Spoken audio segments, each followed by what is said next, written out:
You can edit multiple items at the same time in DesignerLogic. Just go to a project's item and work list. Select the items that you want to edit at the same time. We'll choose these four and click Bulk Actions.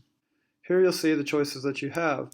And if you don't understand what these are, if you hover over the little question mark icon, it'll give you an explanation of what's going to happen if you choose that option.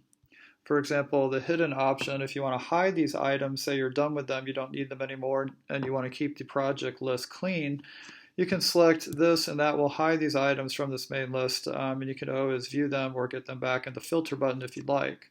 If you select drop, that's going to drop the items from the project. It will keep them in your history, but they will no longer be on any transactions or show up in the project list. You can also change the area for all the selected items if you want to move them from one area to another on a project.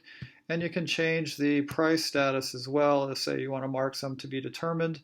Or if you finalize the price, you can check finalized and that will update the price status to be finalized. Down here you can add these items that are selected onto any transactions that are on the project. You can add them to existing purchase orders, invoices, or proposals. When you click update, that's going to update all of the items that you're seeing right here.